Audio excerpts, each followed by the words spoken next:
Quero orar com vocês. Nós vamos falar hoje sobre uma igreja irresistível. Eu quero orar pedindo para que o Senhor nos direcione e nós possamos entender o que é uma igreja irresistível. Qual é o padrão desta igreja irresistível que a Bíblia nos mostra, né? O que é ser uma igreja irresistível? Eu quero que o Espírito Santo nos conduza aqui nessa noite em nome de Jesus. Vamos orar? Pai, obrigado por nós termos o privilégio de estarmos reunidos aqui no Teu nome. Senhor, que o Teu Espírito Santo tenha liberdade em nosso meio para falar aos nossos corações, para nos ministrar, para nos dirigir, para que, Senhor, a Tua graça se derrame sobre nós, entre nós e se manifeste através de nós.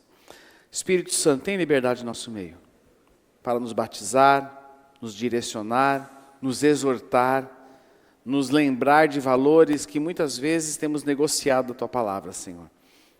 Que nós sejamos impactados pela Tua presença, em nome de Jesus. Amém. Amém. Esse aqui eu não vou ler ele agora. É um testemunho que eu li pela manhã e eu fiz uma observação aqui no culto da manhã. Foi o testemunho do Carlos e da Cleide, eles não estão por aqui, se estivessem por aqui eu leria para vocês. Eu fiz uma observação sobre esse testemunho. No primeiro domingo nós demos o testemunho do Mauro e da Lourdes. No segundo domingo nós demos o testemunho do Arthur e da Brenda, isso mesmo. Terceiro domingo nós não tivemos nenhum testemunho. Semana passada eu li o testemunho da Silvana, de cura dela. E hoje eu li o testemunho Está fugindo as palavras da minha mente, está acontecendo uma coisa comigo, irmãos, ora aí. Ora aí, do Carlos e da Cleide. Existe algo em comum nesses testemunhos. Existe algo que é comum nesses 4 testemunhos, que tem tudo a ver com o que nós estamos estudando. E não foi combinado, não combinei nada com ninguém. As pessoas me procuraram, olha o testemunho. Geralmente, que nem o Carlos, geralmente o testemunho você lê só na semana seguinte. Quando o Carlos me mandou, eu falei, não, vou ler amanhã, porque tem a ver com o que nós estamos estudando. Mas o que tem de comum? O que tem em comum é o seguinte. Eu vou ler só um trechinho aqui para você. Cadê? Aqui, ó. Eu e minha esposa orávamos muito. A nossa célula, olha só, a nossa célula orava junto conosco. E sempre que vinha o desânimo, através da célula, eu recebia uma palavra de encorajamento e fortalecimento dos meus irmãos. E aí ele coloca aqui, por isso, destaco aqui a importância da célula. Todos os testemunhos que eu li aqui destacam a igreja orando, destaca a mobilização das células orando. E nós temos falado nesses domingos sobre a igreja. Ela é essencial e necessária. Nós até agora só trabalhamos a primeira parte da série, a parte da essencial. Ela é essencial para que nós, como discípulos de Jesus, como geração eleita de Deus, como aqueles que foram alcançados pelo poder remidor de Jesus Cristo, possamos desenvolver cada vez mais a nossa santificação, possamos cada vez mais sermos aperfeiçoados, possamos buscar maturidade no Senhor dia após dia. Por isso que ela é essencial para nós. E o tema que eu quero falar com vocês aqui é que essa igreja que é essencial, que é necessária, ela é irresistível. Ela é irresistível. Pensa numa coisa irresistível para você. Não pensa em mim não, Fabiana, por favor. Estou dando uma dica para ela aqui, né? Vai que ela vai pensar em coisa... Pensa numa coisa irresistível. Um pedaço de pizza, de mussarela. Ela derretendo assim, é irresistível? Oi? 4 quilos? 4 queijos, 4 quilos. É que o Rafão só fala de comida, né? Vai saber. 4 queijos. Ou então, quem que gosta de uma promoçãozinha? Promoçãozinha. Só hoje por... Aí você fala, que oportunidade é essa? Deus, obrigado Jesus por abrir as portas, eu sou dizimista, está valendo a pena, olha aqui ó, compra. Existem coisas que são irresistíveis para nós. Existem coisas que a gente não resiste. E o que é isso de ser irresistível? Que tem, por exemplo, aquela sonequinha depois do almoço de domingo. É irresistível? Você, irmãos, eu dei PT hoje à tarde. Se o cachorro lambesse minha boca, eu não acordava. Não é, Fabiana? A Fabiana viu. E aí os meus cachorros são tão educados que eles veem eu dormindo e eles deixam eu dormir. Agora, quando a Fabiana vai tentar dormir, lambe o rosto dela, late para ela. Então, só questão de educação, né? Mas é irresistível, porque você não consegue lutar contra. E o que eu estou falando com vocês aqui, tem a ver com isso. Aquilo que é irresistível nos atrai, aquilo que é irresistível nos envolve, e aquilo que é irresistível nos conquista. E Atos capítulo 2 era exatamente assim que acontecia com aquela igreja. Não porque ela oferecia pizza, não porque ela oferecia promoções, não porque ela oferecia sonequinhas de domingo depois do culto, não. Mas era uma igreja que oferecia vida. Era uma igreja que oferecia amor, era uma igreja que oferecia comunhão, era uma igreja que oferecia generosidade, era uma igreja onde a presença de Deus se manifestava entre eles. E eu quero ler com vocês um texto que vai nos falar muito sobre isso, de Atos dos Apóstolos, capítulo 2, o verso 42 e o verso 47. Abra comigo a sua Bíblia, Atos, capítulo 2, verso 42 até o verso 47.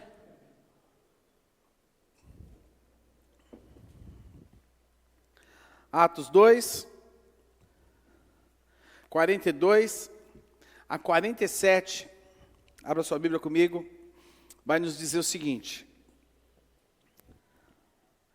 todos se dedicavam de coração ao ensino dos apóstolos, à comunhão, ao partir do pão e à oração.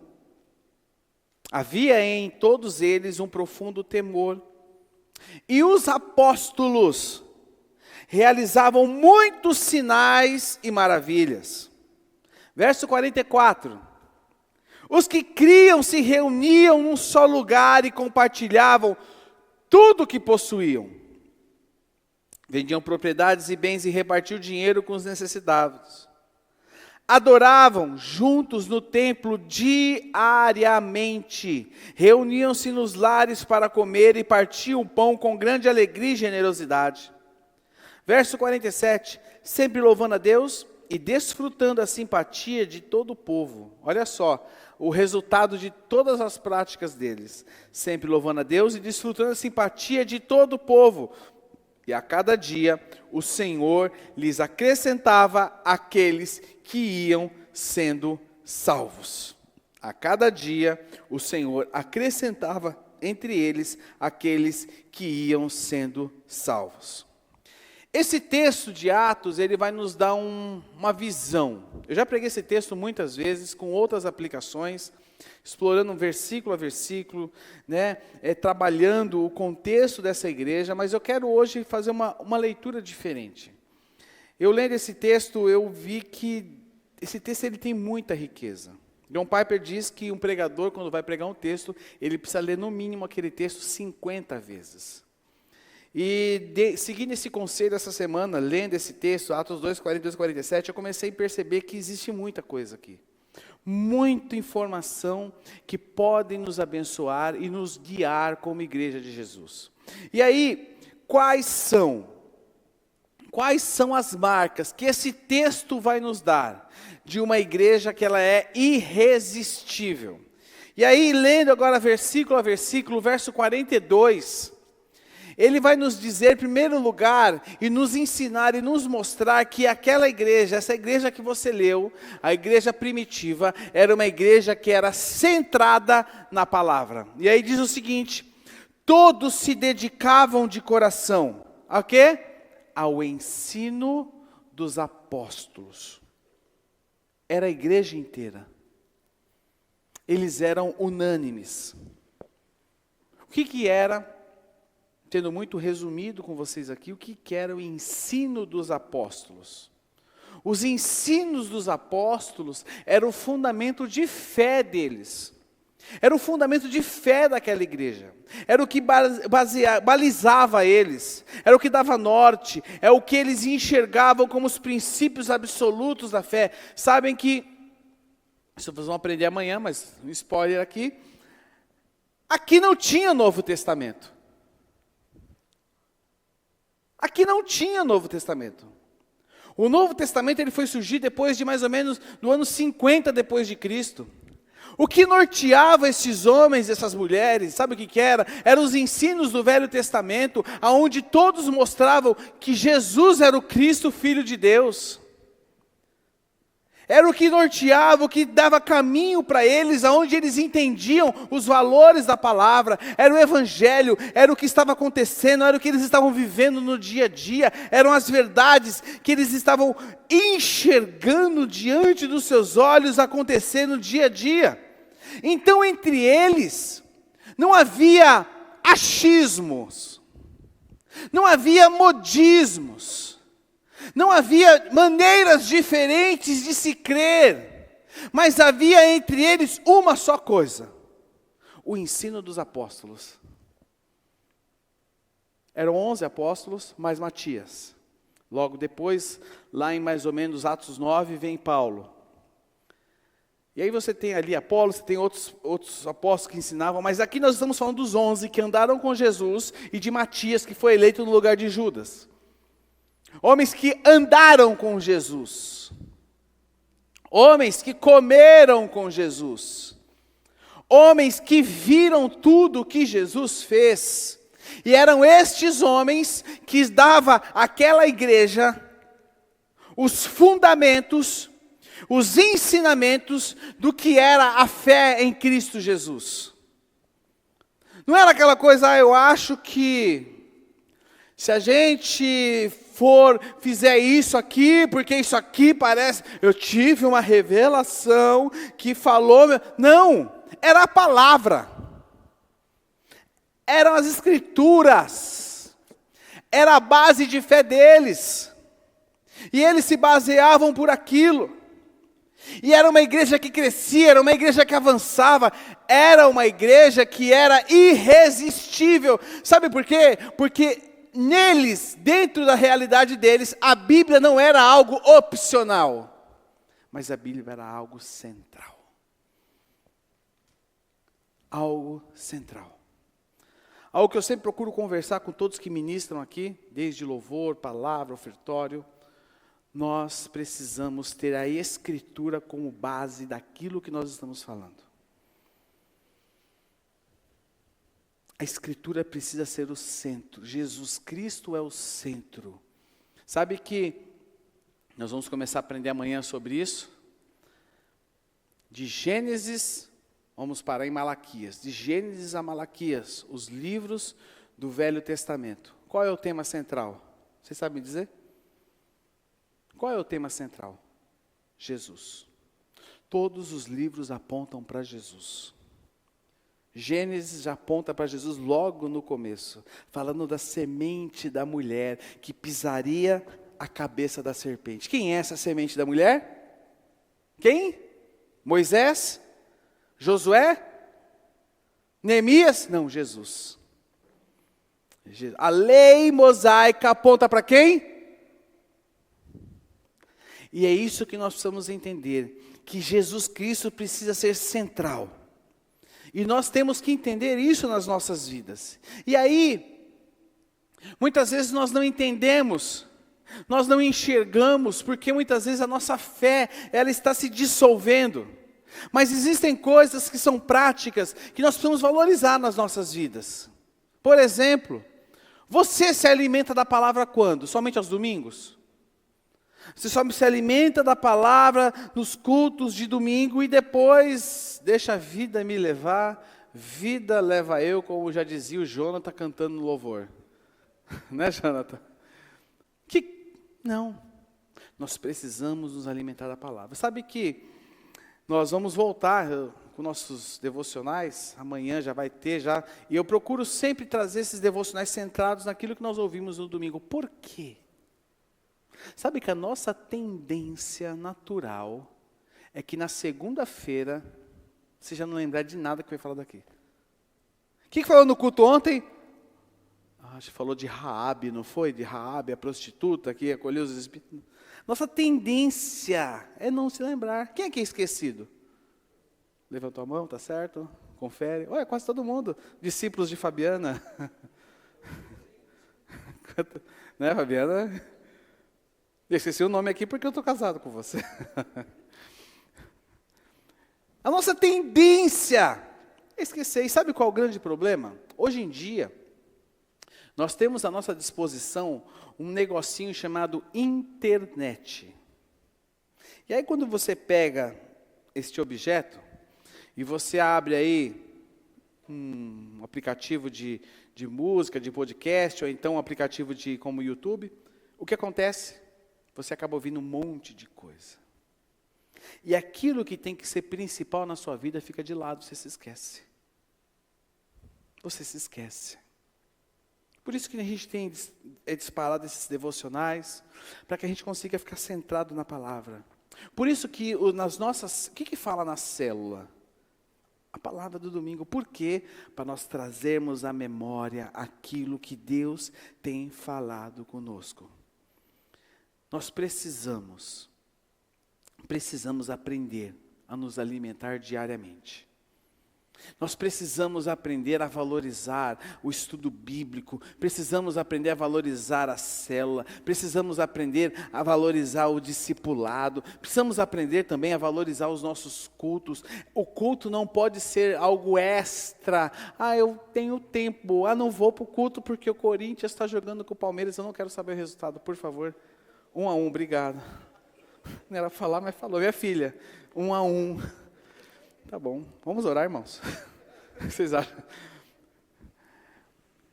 Não é algo extra. É principal.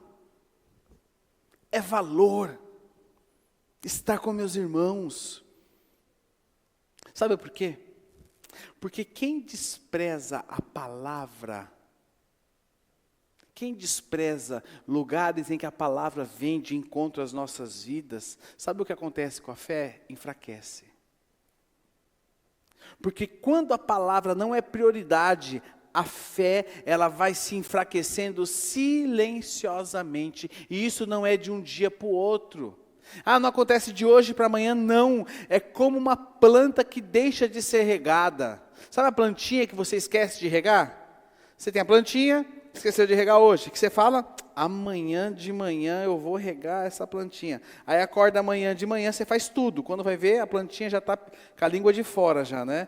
Aí não, esqueci de nós, Jesus, manda chuva para regar a plantinha. A chuva não vem. Não, mas amanhã eu faço. E aí chega amanhã você... esqueci de novo. Nisso ela vai o quê? Secando. Né, Leandro e Renata? Que são especialistas, né? Vai secando. Secando, secando. E é a mesma coisa com a nossa fé.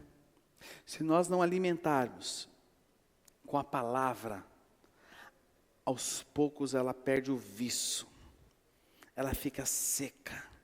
E a nossa fé começa a morrer. E quais são os sinais de enfraquecimento da nossa fé? O primeiro sinal é que nós começamos a tomar decisões importantes, baseadas, sabe no quê? Pelo que nós sentimos, ou pelo que os outros fazem, não pelo que a palavra diz. A palavra tem resposta para tudo, viu, irmãos? Não pelo que a palavra diz. Quando muitas vezes problemas vêm, e nós nos esquecemos das promessas de Deus. Queria dizer algo a vocês. Deus tem promessa para cada um de vocês nas áreas da vida de vocês, sabia disso? Promessa para sua família, promessa para o seu trabalho, promessa para a sua vida espiritual, promessa sobre o seu ministério. Deus tem promessas e essas promessas todas estão embasadas na palavra de Deus. E aí a gente se esquece das promessas e a gente começa com as frases de efeito do mundo.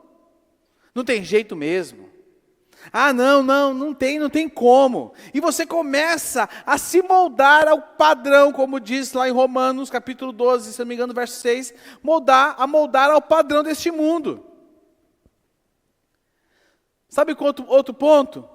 Quando nós trocamos o nosso tempo com a palavra pelas redes sociais. Você fala assim, deixa eu ver o negocinho aqui na rede social. Quando você vê, passou quanto tempo? Meia hora.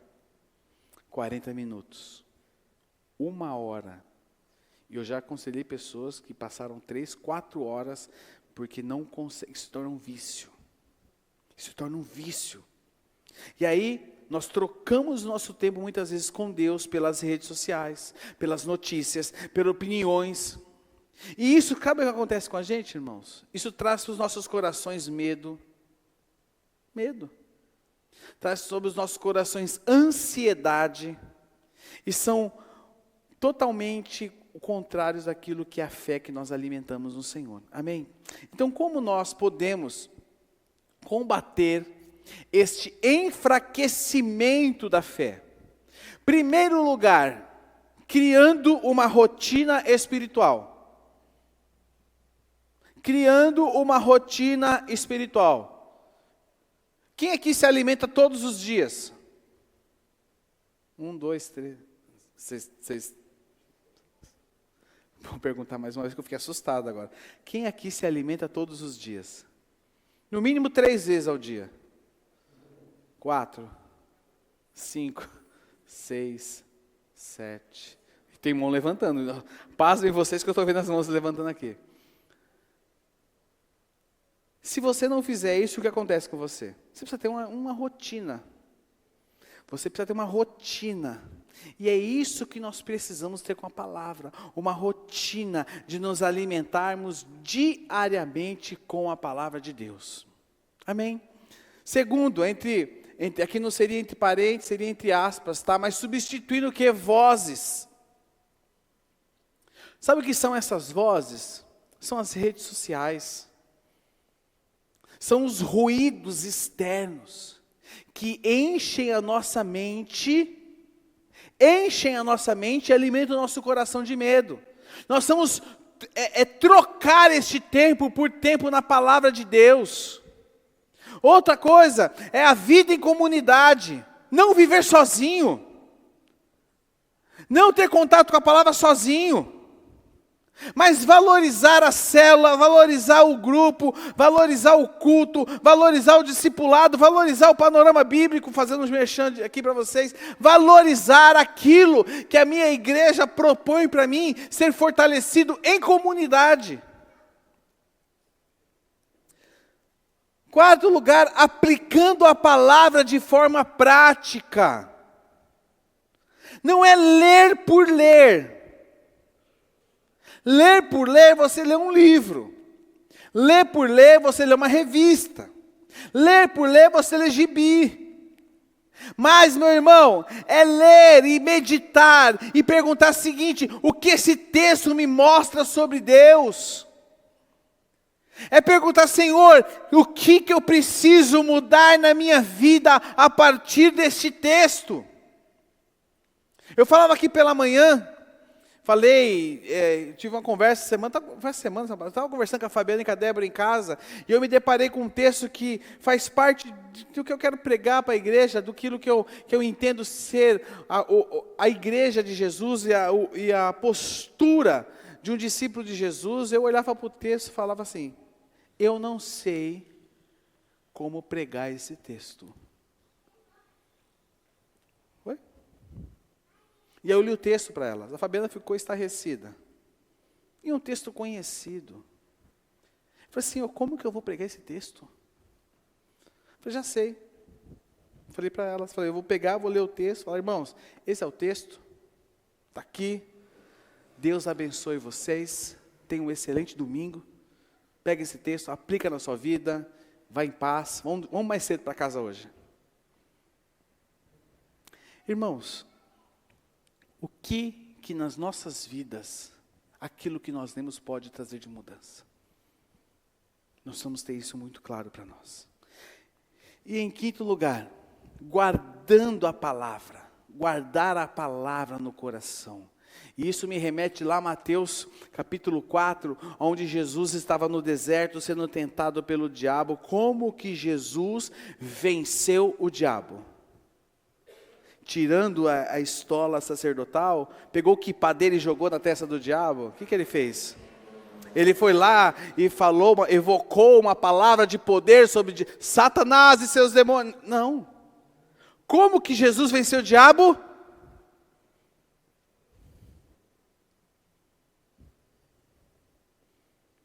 Às vezes a gente fica tão preocupado em buscar poder, mas o maior poder está nas nossas mãos, né? Né, Vitor? Através da palavra. Nós precisamos guardar a palavra no coração. Precisamos guardar a palavra no coração. Sabe, meus irmãos, que uma fé sem palavra é como um corpo sem alimento. Ele enfraquece até não resistir mais. Me recordo lá de Atos, a partir do verso do capítulo, está no capítulo 17, em algum momento ali do capítulo 17, vai falar dos bereanos. Quando Paulo estava ensinando para eles, o que eles faziam?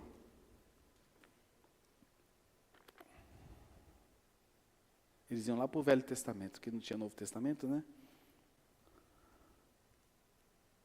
Por quê? Porque eles eram enraizados nas Escrituras. Eles eram enraizados na palavra. Eles não eram superficiais, mas eles eram profundamente enraizados na palavra de Deus. Eu lhe pergunto, o que a palavra é para você hoje? A igreja que é irresistível, ela é centrada na palavra. Ela não negocia a palavra. Ela não negocia os valores e os princípios imutáveis da palavra de Deus. Uma igreja que é irresistível, ela não deixa ideias humanas invadir ela, mas ela rejeita as ideias humanas e volta para a palavra, porque ela é bíblica. E assim que a igreja de Atos fazia. Eles eram centrados nos ensinos dos apóstolos. O segundo lugar, ao que eles eram firmes na comunhão. E aí a parte B do verso 42 vai nos dizer o seguinte, que eles eram a comunhão e ao partir do pão. Sabe o que esse versículo me diz e me ensina? Que aquela igreja, a igreja primitiva, ela vivia como família. Não era uma comunhão superficial, de tapinha nas costas, mas era uma comunhão profunda, era uma comunhão prática. Eles partiam o pão. Presta atenção, quem senta na sua mesa? Quem senta na sua mesa, na sua casa? É só quem tem comunhão com você. Em casa a gente... semana é muito corrida, o Rafael casou, não mora mais na minha casa, a Débora tem o trabalho dela, eu também tenho meu trabalho, então às vezes cada um come no horário, quando come rapidinho, volta para suas atividades, mas existe pelo menos um dia e uma refeição da semana que todo mundo está na mesa, e vai ser hoje à noite. O Fabiano até arrumou a mesa lá, vai até o palmeirense ali, ó. Será, irmã? Está repreendido em nome de Jesus. Te repreendo. Eu ia falar, te repreendo, Satanás. Manda esses porcos pro... Mandei o espírito para os porcos, mandar os porcos mesmo, né, Osmar? Um dia da mesa. A mesa é algo que é sagrado. E aí o que eles faziam? Eles eram profundamente de comunhão uns com os outros. Eles se relacionavam profundamente. Eles oravam juntos, eles dividiam necessidades. A vida deles era uma vida de mesa, era uma vida de proximidade, era uma vida de transparência. Eles se conheciam a ponto de um olhar para o outro e saber o que eu estava enfrentando. Por quê? Porque eles tinham transparência. E sabe, meus irmãos, nós precisamos entender que quando a comunhão, ela não é prioridade nas nossas vidas, a fé enfraquece. Porque nós começamos a viver isolado. nós perdemos o apoio, nós perdemos o encorajamento, nós perdemos aquilo que a vida em comunidade pode proporcionar para nós. Existem muitas situações que muitas vezes as pessoas se afastam, e uma delas é a seguinte: ninguém sente minha falta. Sente sim. O problema é que você não quer viver em comunhão no corpo, e aí você arruma subterfúgios, desculpas para falar assim: não, ninguém nota a minha ausência. Nota sim. Nota sim. Quem vive de ver a fé de forma isolada, enfraquece na fé. Ou então porque se decepcionou com alguém, porque lá atrás, naquela igreja, eu tive uma decepção. Pode ter tido, sim, eu respeito isso, mas não quer dizer que vai ser igual agora. Nós precisamos nos abrir para a comunhão. Nós precisamos nos abrir a novos relacionamentos. Nós precisamos nos abrir a algo novo do Senhor nas nossas vidas.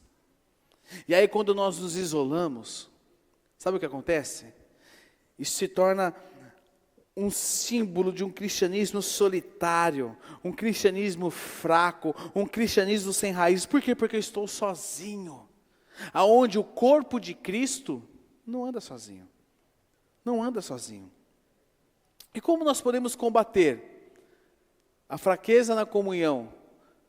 Combater a fraqueza da comunhão, ela significa, em primeiro lugar, criar vínculos reais. Precisamos criar vínculos. Presta atenção, você pode se achar, mas você não é mais um aqui. Você faz parte do corpo de Cristo. Você é importante. Você é especial. Você faz parte de algo muito maior. E esse algo muito maior chama-se Igreja de Jesus Cristo, que é essencial e necessária para os dias de hoje. Sabe como nós podemos combater a fraqueza na comunhão? Sentando-se à mesa. Sentando-se à mesa. Orando juntos. Sabe como nós podemos? Como diz lá em Gálatas 6:2, carregando o fardo uns dos outros. Sabe como mais? Permitindo ser cuidado e ao mesmo tempo cuidar de alguém. Não, eu quero ser cuidado. Não, eu quero cuidar de alguém e quero me deixar ser cuidado. Eu participo de uma célula. Pastor, participa de célula? Sim, nós temos uma célula, porque é uma célula de pastores. Essa semana a gente teve reunião. Nosso G100, né, Fabiana? E ali eu sou cuidado. E meus irmãos, naquele momento de comunhão, Deus falou algo tão profundo comigo, que era algo meu. Você compartilhava com a Fabiana, algo meu. Estava guardadinho, nem ela sabia. Estava guardadinho, sabe um negócio que é guardadinho lá? Está aqui. Mas o Espírito Santo, Peter, falou comigo tão profundamente. E durante a semana, ele nos mostrou a concretização daquilo que ele falou comigo, que eu falei: eu não posso andar sozinho. Nós não podemos andar sozinhos. Porque a comunhão exige tempo e exige intencionalidade. Quem anda sozinho, presta atenção, pode ir rápido. Mas se você quiser chegar mais longe, ande acompanhado. Amém? Eu me recordo do texto de Provérbios 27:17, que diz: como ferro afia o ferro, assim um amigo afia o outro. A vida em comunidade, ela gera atrito. Ela gera atrito. E nós precisamos aprender a ouvir. Sabe qual a grande dificuldade das pessoas hoje em dia? Não é falar. É ouvir. Nós temos dificuldade em ouvir. Nós não conseguimos parar para ouvir. As pessoas nos dias de hoje têm a carência de serem ouvidas. Já compartilhei aqui com aconselhamentos de que eu sentei com pessoas e ali foi 1 hora a pessoa falando, né? E quando eu fui falar, ela falou: pastor, obrigado. O senhor é um homem de Deus mesmo, glória a Deus pela sua vida. Eu pensei, não fiz nada. Olha, estou saindo daqui curado, restaurado, limpo, leve. Eu falei, aleluia, irmão, é assim mesmo. Até bati o pé, né? Glória a Deus por isso. Vai no PECs mais. Não falei nada. Porque é serem ouvidas. E você também precisa aprender a ouvir. Porque, presta atenção, como o ferro afia o ferro, assim um amigo afia o outro. Eu só posso ser afiado se eu aprender a ouvir. Porque o confronto vem, eu abraço ele. Quem gosta de ser confrontado? Ninguém gosta, ninguém gosta. Quem gosta? Fala assim, eu gosto de um confronto, vem em mim, pode mandar. Quem gosta? Não gosta, eu não gosto. Eu gosto, Fabiano? Fala que era que gosta. A gente ensaiou em casa isso, né? A gente não gosta, irmãos. Mas a gente precisa aprender. Porque a vida em comunidade exige isso. Às vezes eu vou ouvir coisas que eu não quero, que eu não gosto de ouvir. E aí? Quer dizer que o pastor te odeia? Não, ele te ama. O pai que corrige o filho, odeia o filho? Hã? Ele ama o filho. Por isso que ele corrige. Amém. Terceiro, algo que era uma marca daquela igreja, é que eles eram dedicados à generosidade. Os que criam se reuniam num só lugar e compartilhavam tudo o que possuíam. Verso 45, vendiam propriedades e bens e repartiam o dinheiro com os necessitados. Era uma igreja que entendia que a fé não é somente uma teoria, mas que a fé tem que ser prática. A fé tem que ser prática. Eles entendiam que a fé não era somente algo interior, que ficava interiorizado neles e eles criam, não. Mas eles entendiam que a fé que eles tinham, ela precisava se manifestar em atitudes corretas, uns aos outros, e a generosidade era uma marca deles. Eles cuidavam uns dos outros, eles repartiam o que tinham, eles supriam as necessidades. Tanto que você vai ler um pouco mais para frente e você vai ver o que acontece com Ananias e Safira. Que vendo aquele mover de generosidade, falou, opa, a gente tem que participar disso. E quando eles venderam a propriedade que eles tinham, que eles haviam destinado aos apóstolos, eles viram o valor, eles falaram, opa, é muito dinheiro? Não, vamos reter uma parte do valor. E ali a palavra mostra o que aconteceu com eles. Era uma comunidade que vivia um avivamento. Era uma comunidade que as pessoas valorizavam as necessidades uns dos outros. Era uma comunidade que uma das marcas dela era a generosidade. Sabe, meus irmãos, nós precisamos aprender a cultivar a generosidade. Porque a generosidade mostra que eu não vivo somente para mim, mas que eu vivo também pelo outro. Ela mostra que eu não me preocupo somente com as minhas necessidades, mas eu me preocupo com as necessidades do próximo. Que eu me preocupo com as necessidades do meu irmão. Eu falei aqui pelo culto da manhã, e vou reforçar agora. Nós vamos ter sábado que vem aqui, fazia parte do último ponto do que eu ia falar com vocês, mas eu vou falar agora. Nós vamos ter o CGI Day, onde profissionais, advogados, psicólogos e por aí vai, vão doar o seu tempo para atender pessoas da comunidade. E aí eu me recordo de um testemunho que eu li no começo desse ano. Nós tivemos o CGID o ano passado aqui, e uma mulher entrou aqui e procurou a advogada que estava de plantão e expôs para ela aquilo que estava acontecendo com ela. Ela estava com uma causa na justiça, onde ela estava sendo vítima de extorsão, e ela estava com a causa rodando na justiça, e sem perspectiva, não tinha uma advogada, e a advogada que estava aqui abraçou a causa dela, abraçou a situação dela, e sabe o que aconteceu? O Senhor abençoou aquela mulher. Ah, mas ela não, eu nem sei se ela frequenta a nossa comunidade, mas eu sei de uma coisa, O amor de Cristo abraçou ela. O amor de Cristo abraçou ela. Sabe quanto o advogado ganhou? Nada. Sabe quantos psicólogos que estavam aqui servindo ganharam? Nada. Sabe quanto o Petri, que também teve uma participação aqui, ganhou? Nada. Sabe por quê? Porque quem cuida de nós é o Senhor. E tudo aquilo que Ele nos dá para nós repartirmos. Nós abençoarmos. E uma parte essencial da igreja, que é irresistível, é que ela é uma igreja generosa e que reparte aquilo que tem. Ser generoso não é questão de sobra. Eu conversava com uma pessoa pela manhã, e ela falou assim para mim: pastor, eu não sei como agradecer a Deus por tudo que Ele fez na minha vida. Deus, Ele fez por mim muito mais do que eu merecia.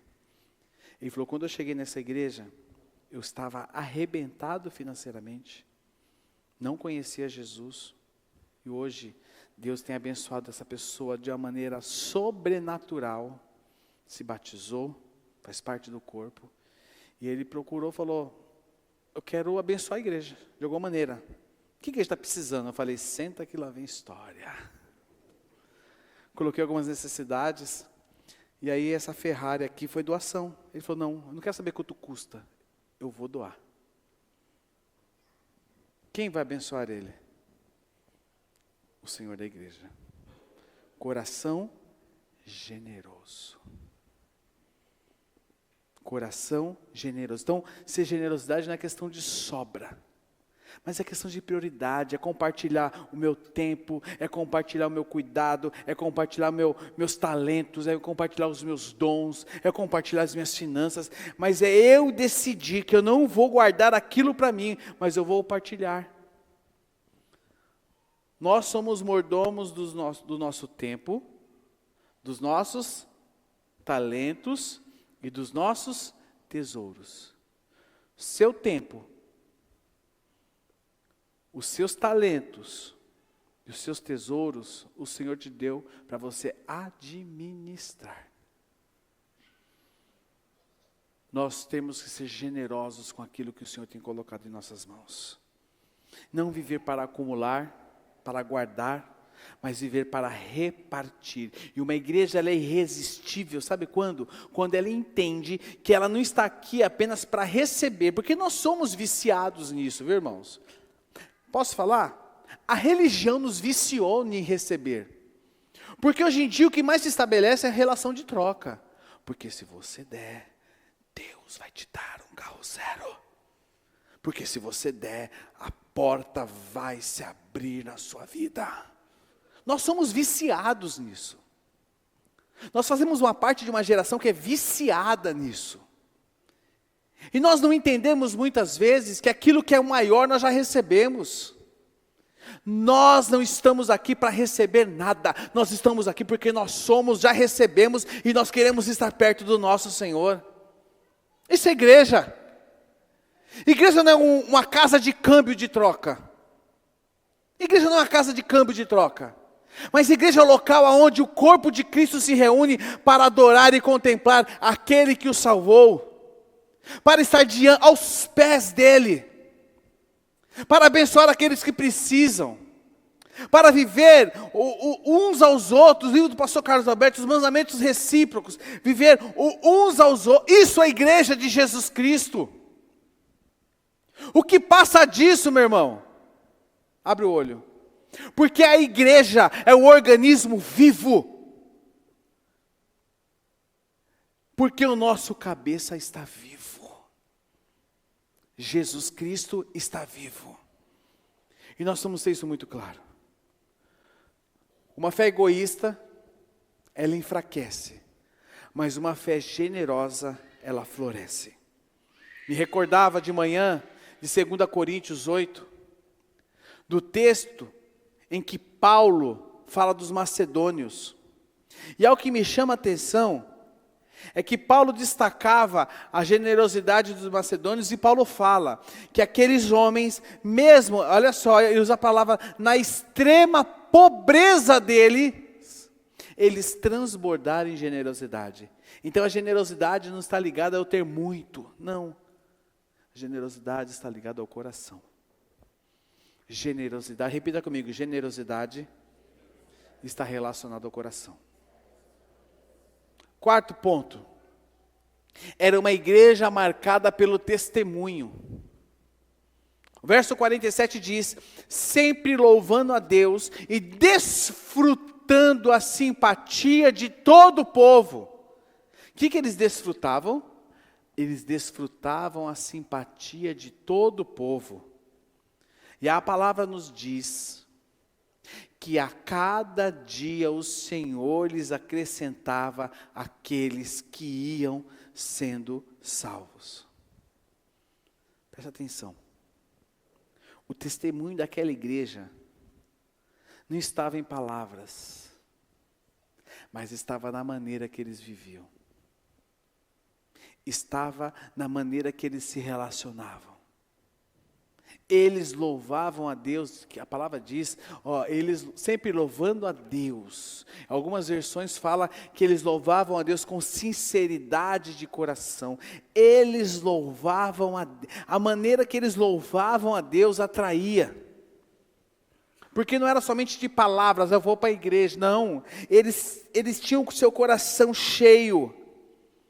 Eles viviam aquilo que Davi falava, alegrei-me quando me disseram, vamos à casa do Senhor. Eles tinham alegria em estar juntos, eles tinham sinceridade. E as pessoas que viam falavam, eles têm algo de diferente. Eles têm algo de diferente. E qual era o resultado? Qual era o resultado? O resultado era claro. O Senhor atraía pessoas todos os dias entre eles. Sabe, meus irmãos, uma igreja irresistível, ela não depende de estratégias de marketing, mas de uma vida autêntica que revela Cristo. Sabe qual é a nossa maior estratégia de marketing aqui? Olha para quem está do seu lado. É Ele. É a vida desse irmão que você olhou para o lado, que revela Cristo. Nós podemos ser simples na nossa maneira de ser igreja, mas nós somos cheios do Espírito Santo de Deus. E quando nós estamos juntos, o Senhor faz algo poderoso. Conversava com a Fabiana, falei com alguém, com o Felipe, acho que falei com a Neuza também. Eu estou preocupado, irmãos. Estou com preocupação monstruosa. De manhã as nossas salas de crianças estavam hiperlotadas. Já estou pensando em rever como nós vamos fazer aqui um espaço. Por quê? Por quê? Deus está fazendo algo no nosso meio. E eu não sei te explicar isso com palavras. Eu só sei que o Espírito Santo está agindo no nosso meio. É minha oração. A minha oração hoje é que nós sejamos uma igreja irresistível em Itaquera. E o seu estilo de vida contagie todos que estão ao seu redor. E as pessoas tenham desejo, sede, fome pelo Cristo que habita em você, que vive em você, que está em você, em que você representa, que a sua vida expressa, que elas tenham fome por Cristo. E você possa falar de Cristo e ser um canal da bênção e da palavra de Deus. Amém. Mateus 5. Aqui é Mateus, tá, irmãos? A Fabiana fez errado para mim, é Mateus 5. Tem que ter um culpado, né? 14 a 16. Diz o seguinte. Se puder, João, se você puder colocar Mateus aqui para mim, 5, 14, 16, mandar para mim de volta. Eu te agradeço, filho. Teu galardão vai ser grande no céu, tá? Diz o seguinte. Deixa eu voltar para cá. Ele foi arrumar, né? Tá certo. É lógico, você tá certo, eu estou errado. Diz o seguinte: vocês são a luz do mundo. Olhe para quem está do seu lado. Fala assim, você é uma lanterna. Fala para ele. Ganhei até um carinho ali que eu vi, hein? Você é uma lanterna, você reflete a luz de Jesus. E fala, vocês são a luz do mundo. E aí mais para frente diz, assim, obrigado João, coloca aí 14-16, porque é tudo, tá bom? Mas espera aí. Ah não, deixa. Vai. Vocês são a luz aqui, obrigado. Vocês são a luz do mundo. Assim brilha a luz de vocês diante de quem? De quem? Dos homens. Para que vejam as suas boas obras e glorifiquem ao Pai de vocês que está no céu. Vocês são a luz do mundo. Você. Palavras de Jesus Cristo de Nazaré. Vocês são a luz do mundo. Assim, a luz de vocês brilhe diante dos homens, para que vejam as suas boas obras e glorifiquem ao Pai de vocês que está no céu. Sabe, irmãos, a única Bíblia que aquele povo tinha acesso era o Velho Testamento. Nós lemos os Evangelhos, são relatos, que ficaram prontos bem depois. Você lê Lucas, você lê Atos. Lucas não estava, estou escrevendo a Bíblia. Não, ele não estava escrevendo a Bíblia. Ele estava relatando algo para Teófilo. Escrevendo, Teófilo, aqui ó, está acontecendo isso aqui ó. Está vendo?